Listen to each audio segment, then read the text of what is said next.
Here are 5 reasons that these tariffs that Trump put on may end up hurting the AI industry, if not totally wipe it out.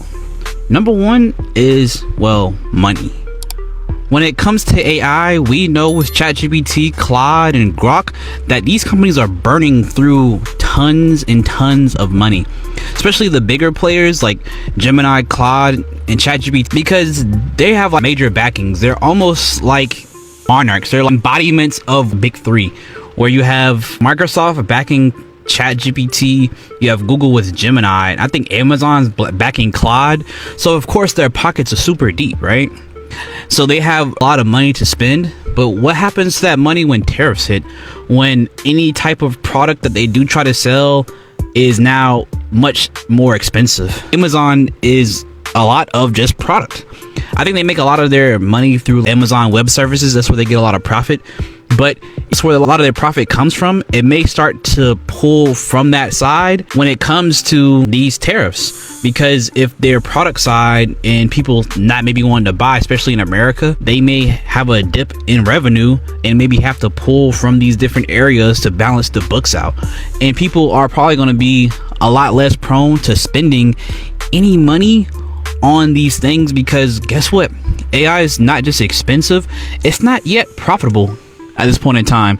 It may be very good at what it does, where the GPTs are getting faster, better at coding, understanding languages, and being able to even vibe code, or a really good structure for sentences, blogs, or whatever, in more of a human readable, human vibe type of font and style and tone, which is really good. They even able to have Studio Ghibli style things where we see image generators. We have video generators from L2 from Google. ChatGPT has Sora, and Claude is doing his thing. But we still have LTX. We still have a lot of these other video generators that's still doing a lot of different things. I just don't know how well these other things are going to handle these type of adaptations and this type of shock to the market. Not only that, but we also have employee shortages, because not just not having money leads into point number 2 is, I wonder how much from people from other countries will be not willing to travel to America because of point number 1.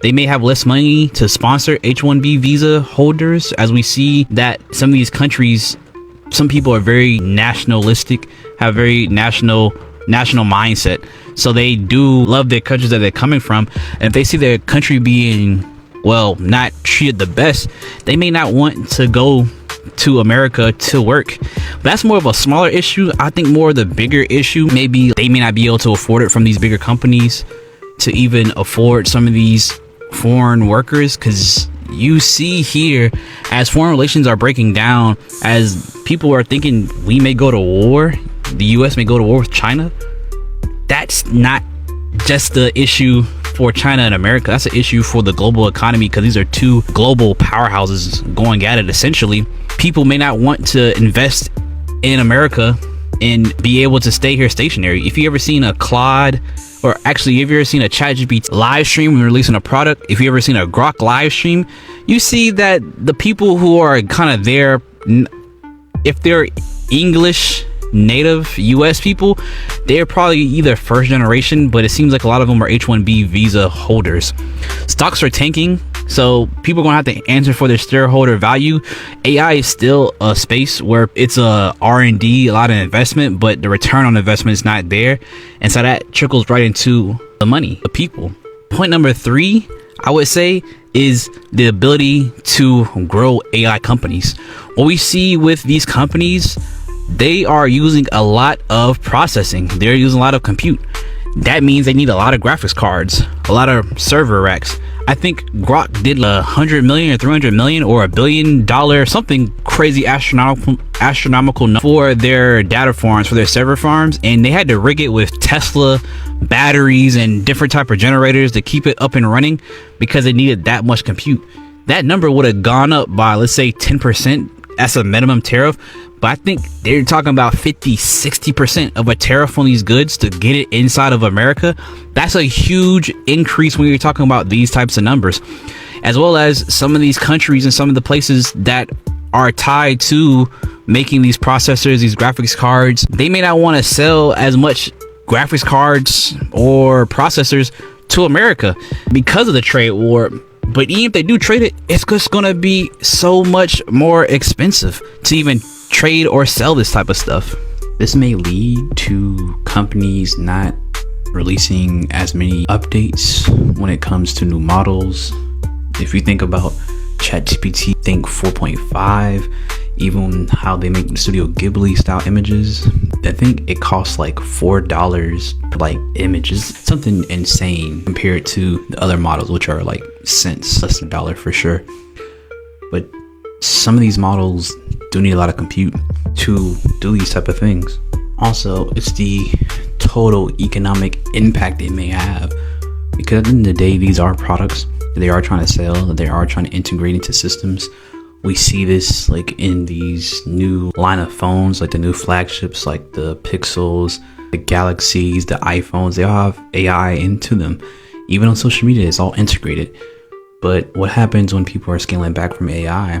It's an extra cost to keep these AI models up and running, to run on all these platforms.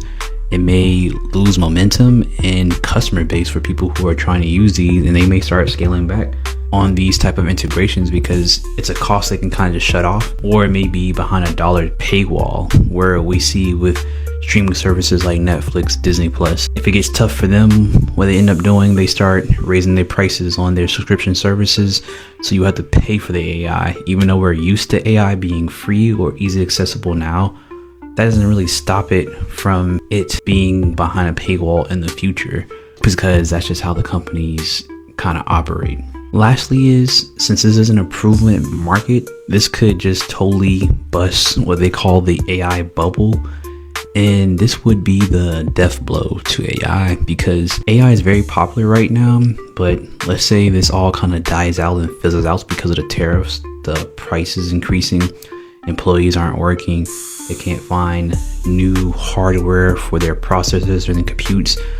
The customers are having a hard time using it or making it financially viable for them to use. And then it just kind of fizzles out.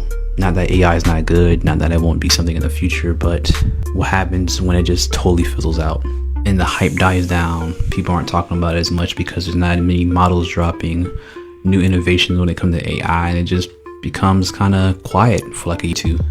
And let's say something else comes along, like the metaverse or 3D or virtual reality comes back into the spotlight, or something we don't even know that's coming around the corner, like quantum computing or robotics, that steals the spotlight and kind of whole AI wave. If you think about it, have you heard of smell-o-vision?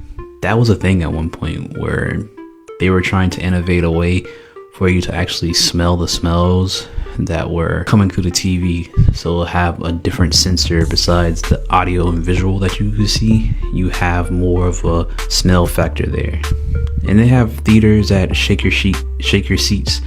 There's different roller coasters where it's kind of like a movie, and then you're going through the roller coaster ride while you're watching the movie, so it's more interactive. And that was something they were trying to do, but we see smell-o-vision is not around like that.